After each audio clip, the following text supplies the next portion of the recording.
GM komandasının oyuncusu Ramazan Məmmədov. İlk öncə təbrik edirəm 8-də 1 finala yüksəldiyiniz üçün. Ağır oyunuydu, oyun haqqında fikirləriniz, gözəl oynadınız.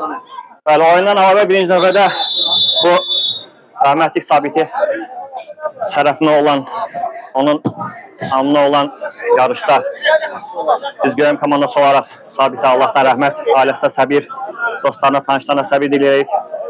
Bu yarışlar təşkil edən hər bir insana təşəkkürümüzü bildiririk. Həqiqətən çox ağır oyun idi. Bugünə kimi ağır oyunlar keçirmişdi, amma bugünkü kimi həqiqətən oyun biz elə ağır oyun oynamamışıq. Əlbəttə ki, bu da bir təbii haldır.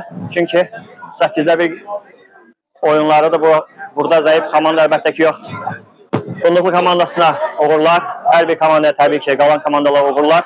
İnşallah güclü olan qalib gəlsin və dostluq, tanışlıq itməsin.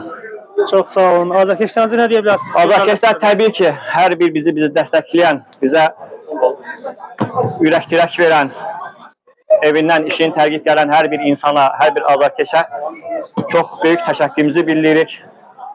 İlk növbədə deməyək, tamaşaçılarla bərabər Göyəm Bələdiyyəsinə, Göyəm Ərazi İdarəsi sədri deyək, Ramazan müəllimə, Kahya xanıma, bələdiyyə sədri, Hikmət müəllimə, hamısına təşəkkür edirik bizə. Onlar da stadionda olmasalar da bilirik ki, bizə dəstək verən insanlardan başda gələnlərdən onlar da var. Sağ olun, hər bir komandaya uğurlar. Bir daha təbrik edirəm, uğurlar görüşlərdə. Çox sağ olun.